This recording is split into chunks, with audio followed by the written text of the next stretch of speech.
Inshuti bakunzi ba Kimeza TV turabasuje tunabaye ikaze mu kiganiro cyacu cy'uyu munsi.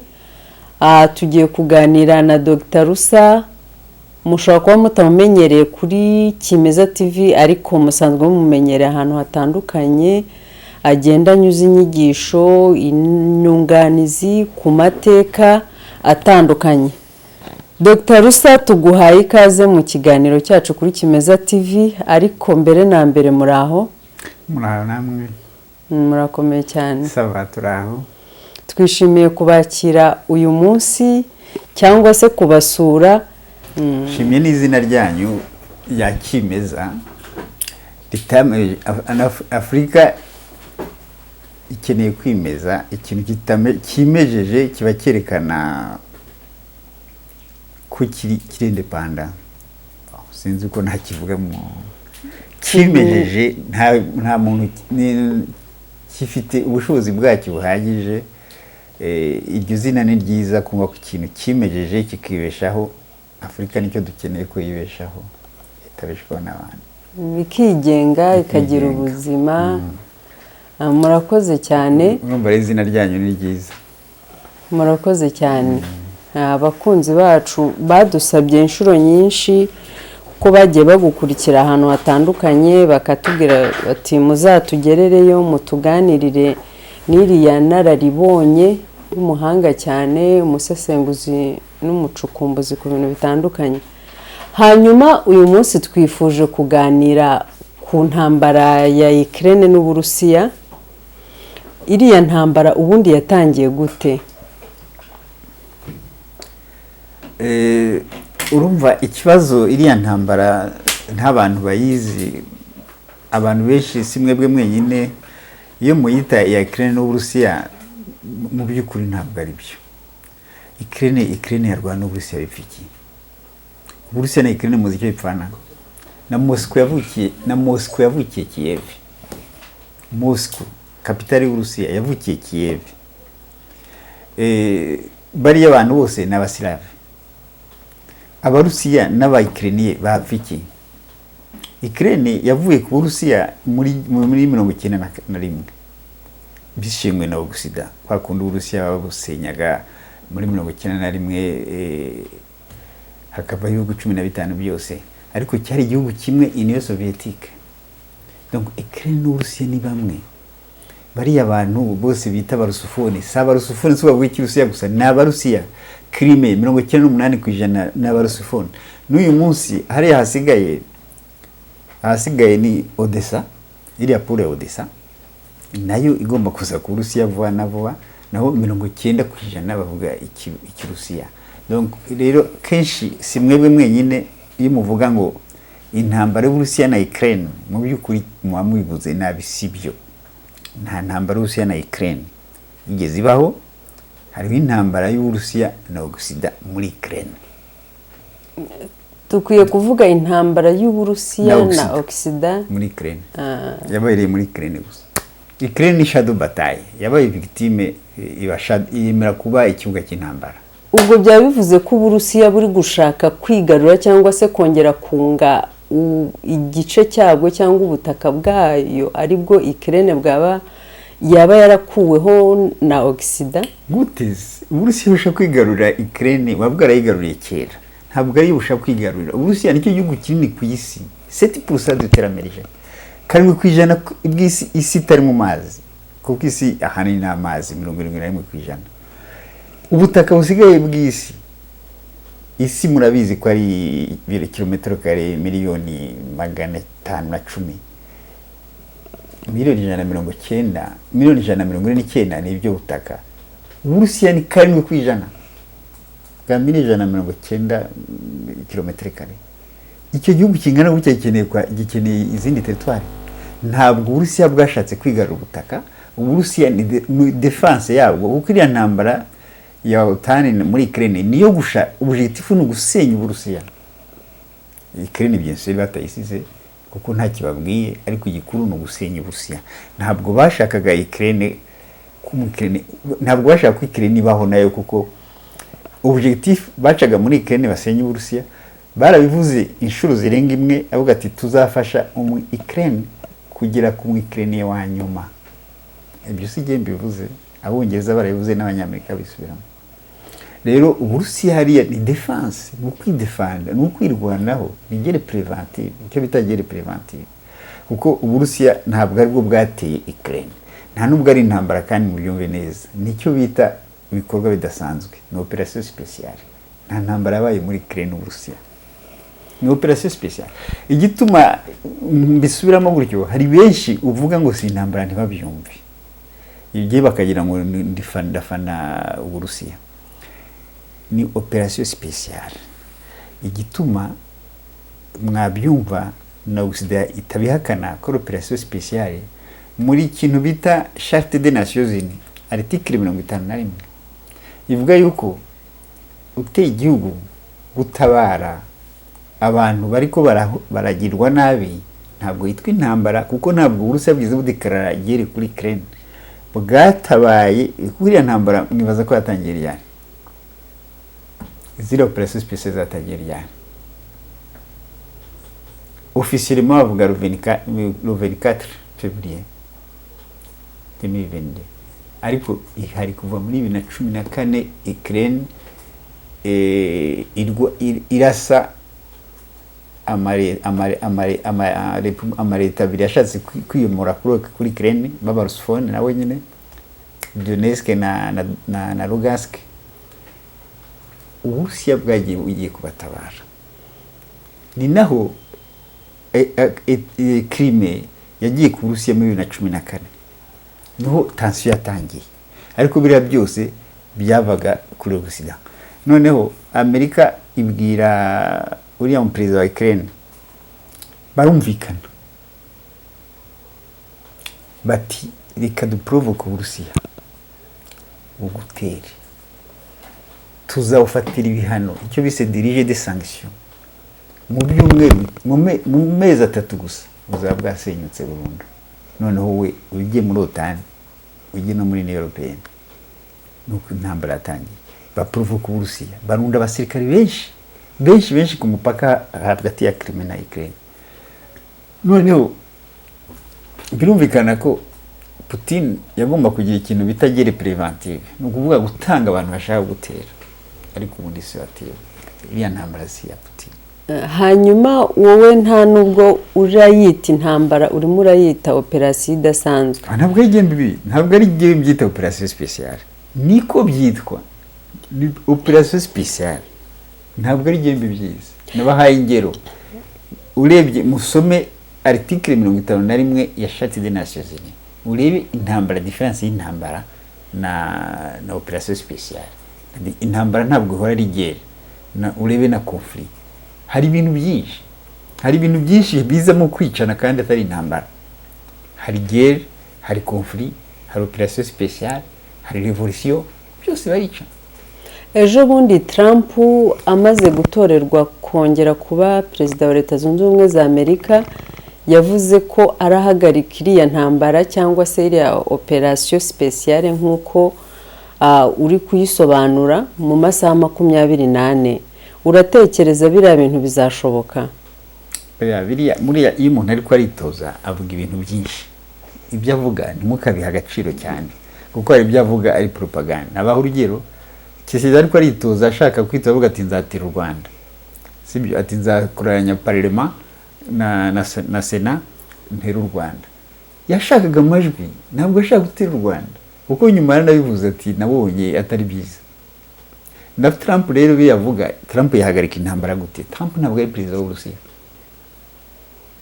Guhagarika intambara se umuntu ahagarika intambara gute? Hari uburyo bubiri kugira ngo intambara ihagarare. Tiyekraze l'adversaire, urasenya mu adversaire wawe cyangwa murumvikana. Ni buryo bubiri gusa. Nose Trump yavuze ko azahagarika ati azasinya azaekraza Ukraine. Yavuze ko azahagarika guha intwaro cyangwa se n'izindi nkunga zose Amerika kuri ubu buyobozi bwa Biden yari isanzwe iri guha Ukraine. Hari guhagarika guha intwaro umuntu urwana, ce n'est pas dit ko ari wenyine uzimuha. Ntabwo bavuga byakugarantisa ninguhagarika guha intwaro, nimpagarika guha intwaro, giwe nibahagarika guha intwaro, giye tuzarwana, giye nzagutsinda. ntabwo uzaba uhagaritse intambara. hanyuma ku giti cyawe urabona wenda iriya operasiyo sipesiyare iri kubera muri Ukraine ifite izihe ngaruka kuri Afurika n'ibindi bihugu muri rusange atari kuri Ukraine gusa? Ingaruka ntizabura kubera hari ikintu Occident yise globalisation sinzi kubyumva, ni nkaho isi yose iri connecté, haraba crise financière muri Amerika cyanye crise économique igakwira isi yose, ubundi bitari ngombwa kubera bya bindi bazanye globalisation uko ntibashobora kubaho bonyine, bakeneye kubeshwaho n'abandi, bakeneye kubeshwaho natwe twese. Ingaruka zibajeho nicyo tumaze tugeraho, ntabwo rozabura kubera iyi ntambara iriho. Deja ibintu bya transport biragorana, amabato arahagarara cyanya gahenda kubera saba sécurité yishyura, ni bene izo ngaruka zaje. Hanyuma Afrika yagize ibibazo bitari kubaho iyo Afrika igira autonomie yayo, igira independence, ariko kubera Afrika itigenga turya ibintu bitari by'iwacu, iyo bihagaze, iyo bitangiye guhenda n'ibyo bibazo biza. Ibi ngaruka zo zarabaye ni normal n'ibisanzwe, uretse ko atari yateye ingaruka nyinshi kubera d'abord iriya ntambara wumva ukuntu tuyitirira ibitari nabyo. Hari crise financière kuva muri 2008 mwese murayizi, yari tarashira, igeze hagati, nuko mwa ngugeze hagati ntazindi gihe ari kuzashirira. Haza covid nayo irazambye ekonomi, igiye covid ikirimo kuko covid yahagaze iriya ntambara itangiye, haza iriya ntambara. Ubu rero ibi byose byabaye kuri Afrika ntabwo twabyitirira ntambara. Iriya ntambara ntabwo ifite mu ruhare runini gusumba, kuko hari crise muri 2008 yatangiye ku bwa Obama, ibyo murabizi mwese, hanyuma hazamo na covid. Rero iriya ntambara buriya murayirenganya, yaje deja situation irimbi, biragoye kuvuga ngo niyo responsable, biragoye, nukubyitwaza ntabwo ari responsable, nukubyitwaza ntabwo ari responsable. Hanyuma Amerika, leta zunze ubumwe za Amerika yavuze ko bafatiye ibihano Uburusiya, nubwo wenda urambwiye uti Amerika ishobora guhagarika guha intwaro Ukraine, ariko siyo muterankunga yonyine wenda ifite. Ariko ubundi Amerika ifite izihe mbaraga, ifite ubuhe budahangarwa ku buryo ariyo ifatira ibihugu bihano, ari ivuga iti ndarangiza intambara cyangwa se ndayikomeza? Amerika ubusanzwe ifite izihe mbaraga mu buhangange n'ibindi bihugu, mu bindi bihugu? Oya, nta buhangange ifite, nuko ari byo bishyizemo nawe yishyizemo ko ifite ubuhangange guhagarika intambara. Ku ntambara ntabwo ari igihangange, kuko iyo igihangange baratsitse Uburusiya, iyo igihangange baratsinze Afghanistan, iyo igihangange baratsinze Vietnam, ni ibihano ifata. N'ibyo bihano ni efficace, kuko nta gihugu barafatira ibihano ngo kigire ikibazo. Uburusiya bufata ibihano, ubukungu bw'Uburusiya bwikubye inshuro 5, babifatiye ibihano. Iran babifatiye ibihano hashize imyaka irenga 20, Iran ntiyigeze ikena. Korea du Nord babifatiye ibihano hashize imyaka 30, ntiyigeze ikena, sibyo? Donc ibihano igituma bifata no kubera abantu bakoreshaga dolari yabaye nka monnaie de référence, none dolari yabaye monnaie de sanction. Donc dolari yabaye ifaranga ry'ibihano. Ahubwo ingaruka ziza kuri bo kuko abantu benshi ngo bariko baratakizere muri dolari. Ubu ntabwo Uburusiya bugikoresha dolari, Ubushinwa ntibikoresha dolari, Iran ntikoresha dolari, na Turkiya muri OTAN ntigikoresha dolari. Ariko ibyo nabyo Amerika yerutse kubivugaho, Trump yerutse kubivugaho, avuga ko barafatira ibihano cyangwa se BRICS, ibihugu bigize BRICS nibikomeza umushinga wabyo cyangwa umugambi wo gushyiraho irindi faranga ryo guhangana n'idolari ko bahura n'akaga gakomeye. Ibyo biri mu bituma nibaza ko izo mbaraga Amerika ifite ku buryo ari igomba kugena uko ibihugu byose bigomba kubaho. Ariko ayo ni amagambo. Akaga gakomeye, bari bazi ko akaga gakomeye gahura n'Uburusiya, bari babahaye amezi 3. Byagenze gute? BRICS, Amerika yafatiraga ibihano BRICS gute by'ubukungu, kandi BRICS yirusha ubukungu. Sinzi ko les G7 murazibona, PIB ya G7 iri kuri 30, iri kuri 30 millions dollars. Iya BRICS iri kuri 36. ni gute wafatira ibihano gute umuntu ubusumba? Population G7 ni 10% de la population mondiale, BRICS ari 46%.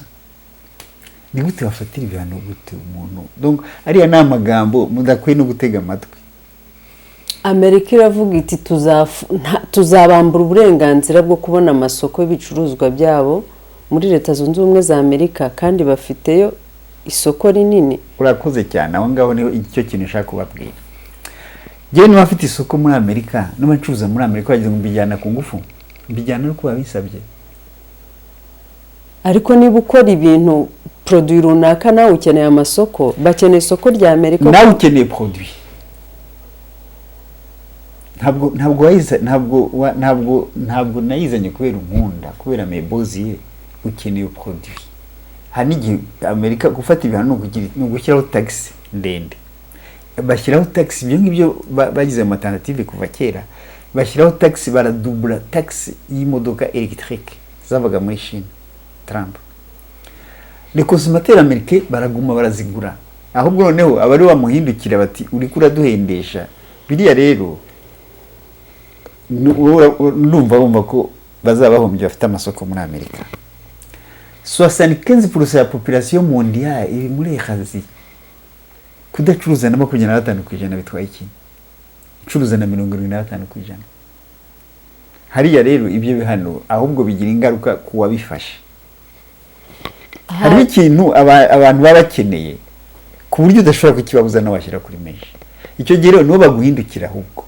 Na Trump ni wamuhindukiranye abantu nabonye ko yafashe ibihano nyuma akabisubiramo akabyoroshya. Bazingo byoroshye kubera ukunda Chine. Yabyoroshye kubera abanyamerika baramumereye nabi, batiri kura duhendesha kandi ukeneye izi produit chinois. Barazigabanya. Na rero Trump yari propaganda, aravuga ibintu atazashobora gusubiramo.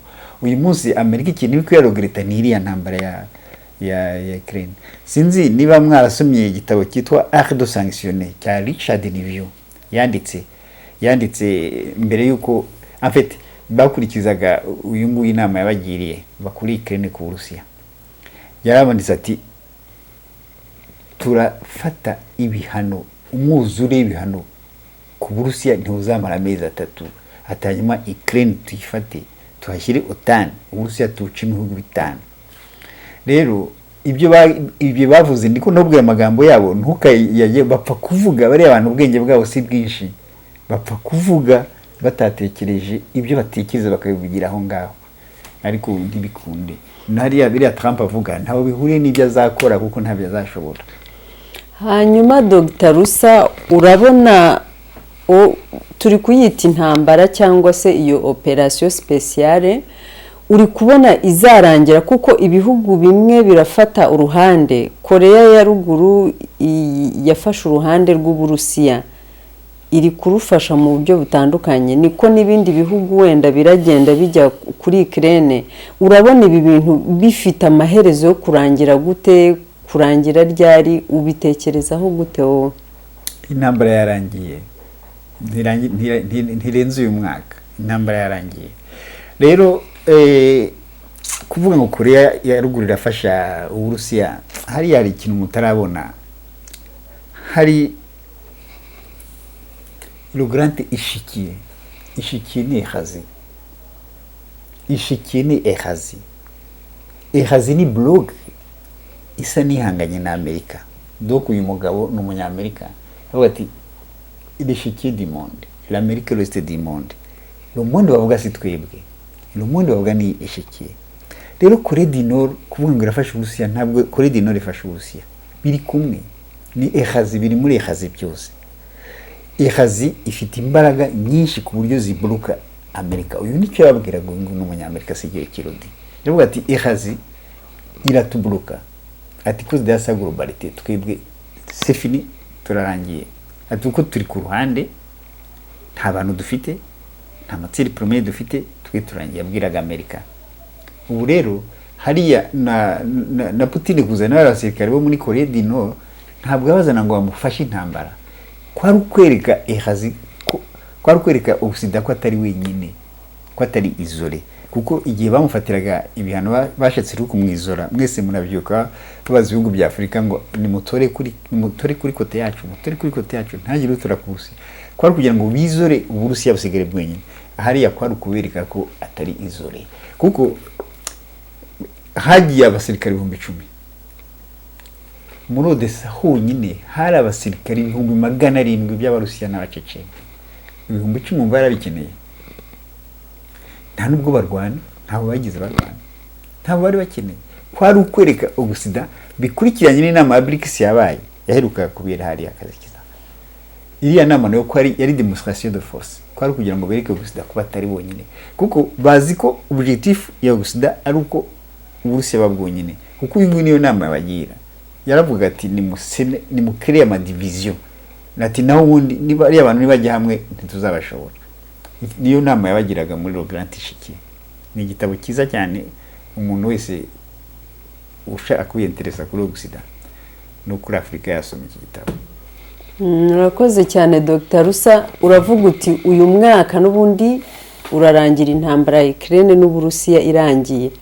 Irarangira kubera ko intego y'iriya operation speciale yagezweho, kuko uravuga uti ntabwo ari influence n'ubundi ya Amerika, ntabwo irarangira kubera ubuhangange bwa Amerika, irarangira kubera ko intego yayo yagezweho.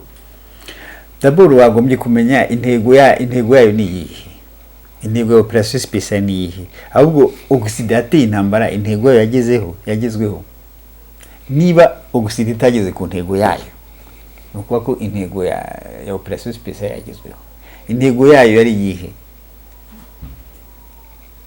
Intego yiriya ntambara kwari kwa Fabrice Uburusiya bugacikamo, kwari gushyira Ukraine muri OTAN, kwari gukupa amarelation y'Uburayi n'Uburusiya ntibazongere kugira ikintu bacuruza kivuye mu Burusiya, yaba gaze yaba petrole. Ntabwo byagezweho. Niba rero waguteye atageze kuri objectif yawe intact. Murakoze cyane Dr. Rusa ku mwanya mwaduhaye umunsi, ku busobanuro mutanze ku byerekeye intambara yo muri Ukraine, kandi n'ubutaha tuzajya tubagana dufite ibintu byinshi ku giti cyacu cyangwa se n'abakunzi bacu baba badusunikira bashaka kumenya. Turabashimiye, mwakoze cyane kuduha uyu mwanya kuri Kimeza TV. Murakoze namwe, murakoze cyane. Iriya ntambara ni intambara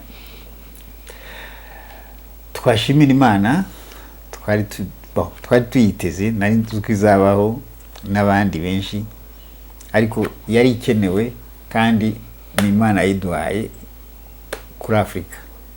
Ni opportunité Afurika yari ikeneye, kandi ngira ngo mwese mwarabonye ko yagize ingaruka nziza cyane kuri Afurika. Mwebwe murabanga ngo ibiryo byarahenze, umuceri warahenze, ariko itabaho ntabwo tuba dufite AES, ntabwo tuba dufite Burkina Faso na Niger na Mali zigenga. Itabaho nta base militaire nimwe y'abazungu yari kuva muri Afurika, ariko ibihugu bitanu bimaze kwirukana abasirikare b'abanyaburayi n'abanyamerika. Urumva iriya ntambara, Dieu merci, nk'umunyafurika ndashimira Imana yatumye iriya ntambara ibaho. Bivuze ko yatumye abanyafurika batinyuka kuba bakwigobotora ubukoroni bw'abazungu kugira ngo bigenge. Nyose nibona yatumye abanyafurika babona intege nkeya z'umuntu twari tuzi ko ari ikigirwamana adatsindwa. Ni nk'uko utavuga byaba birebire wahera no ku ntambara ya kabiri, nayo ntabwo Hitler yatsinda bari abazungu. Abanyafurika twafataga abazungu nk'Imana, ariko Hitler yabatsinze twabonye ko ari abantu nk'abandi. Birakurikiranye. Iyi ntambara yadufashije kumenya yuko yafashije kumenya abanyafurika ko bamenya ko bari abantu